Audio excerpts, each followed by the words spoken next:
नेपाल के तराई इलाकों में लगातार हो रही बारिश का असर अब बिहार के मोतिहारी में साफ दिखाई दे रहा है। सुगौली के कई वार्ड और पंचायत बाढ़ के पानी से घिर चुके हैं, खेत डूब गए हैं, सड़कें नदी बन गई हैं, लोग घर छोड़कर ऊंचे स्थानों पर शरण लेने को मजबूर हैं। लेकिन इन सबके बीच सबसे डराने वाली तस्वीर है बाढ़ के पानी में बेखौफ खेलते मासूम बच्चे, जिन्हें शायद इस खतरे का अंदाजा भी नहीं है।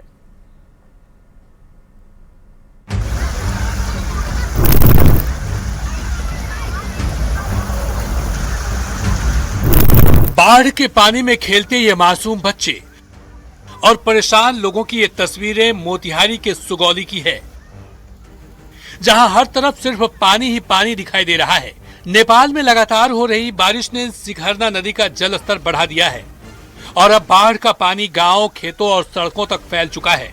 वार्ड नंबर 1, 2, 3, 12, 13, 14, 15 और 18 के साथ कई पंचायतें बाढ़ की चपेट में है। धान की रोपनी डूब चुकी है, बिचड़े पानी में समा गए हैं और किसानों की महीनों की मेहनत पल भर में बर्बाद हो गई है।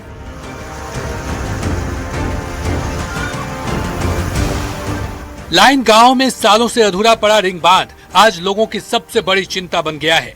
गांव की सड़कों पर 1.5 से 2 फीट तक पानी बह रहा है। कई परिवार घर छोड़कर तंबू में रहने को मजबूर हैं। हर साल बाढ़ से पहले सुरक्षा के बड़े बड़े दावे होते हैं, लेकिन हर साल हालात फिर वही आकर खड़े हो जाते हैं। बांध जो पहले से ही टूटा हुआ था, वो बांध बनाया नहीं, सीधा पानी आ गया गाँव में, घर में घुस गया। सब जो खेत बाड़ी था वो सब खत्म हो गया।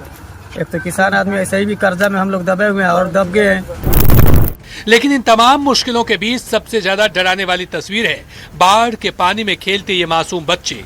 इन नन्हे कदमों को शायद नहीं पता कि यही पानी कभी भी जानलेवा साबित हो सकता है और एक छोटी सी चूक और पूरा परिवार जिंदगी भर का दर्द झेल सकता है। बाढ़ सिर्फ घर और खेत नहीं डुबोती, यह लोगों के सपनों, उम्मीदों और भविष्य को भी अपने साथ बहा ले जाती है।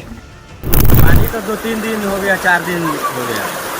घर और में भी गया हुआ क्या पानी? घर और में गांव में उधर गया है, इधर नहीं है। अच्छा, तब आप लोग क्या मतलब किस तरह कर रहे हैं आप लोग? हम लोग आने जाने में बहुत दिक्कत है। बस यही गांव में जो भी है आदमी का आने जाने में दिक्कत है, बहुत परेशानी हो रहा है आने जाने में। अच्छा, उधर जिला प्रशासन का दावा है कि हालात पर लगातार नजर रखी जा रही है। अधिकारी मॉनिटरिंग में जुटे हैं, लेकिन सवाल अब वही है, क्या राहत और सुरक्षा की तैयारियां बाढ़ के इस बढ़ते संकट के सामने पर्याप्त साबित होंगी, या फिर हर साल की तरह इस बार भी लोग अपने हाल पर छोड़ दिए जाएंगे? न्यूज 18 के लिए मोतिहारी से अवनीश कुमार सिंह के साथ ब्यूरो रिपोर्ट। बिहार में लगातार हो रही बारिश अब मुसीबत का सबब बनने लगी है। भागलपुर में गंगा का जलस्तर लगातार बढ़ रहा है, तो मुंगेर में गांव की सड़कें बाढ़ के पानी में डूब गई हैं। कहीं प्रशासन अलर्ट पर है, तो कहीं लोग जान जोखिम में डालकर आवागमन करने को मजबूर हैं।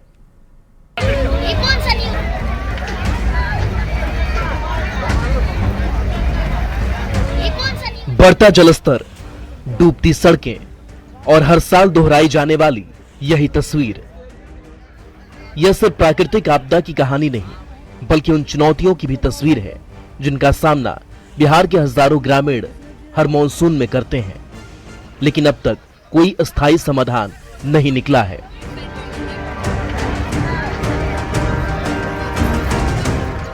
भागलपुर में गंगा का जलस्तर लगातार बढ़ रहा है। पिछले एक सप्ताह में नदी का पानी तेजी से ऊपर चढ़ा है। हालांकि फिलहाल जलस्तर खतरे के निशान से नीचे है, लेकिन प्रशासन कोई जोखिम नहीं लेना चाहता। सुल्तानगंज के नमामि गंगे घाट को पूरी तरह बैरिकेड कर दिया गया है, ताकि कोई श्रद्धालु या स्थानीय व्यक्ति तेज बहाव के बीच नदी के करीब न पहुंच सके। बाढ़ नियंत्रण विभाग, आपदा प्रबंधन और जिला प्रशासन हर पल हालात पर नजर बनाए हुए है। भागलपुर में गंगा के जलस्तर में लगातार वृद्धि हो रही है। बीते 4 दिन में गंगा का जलस्तर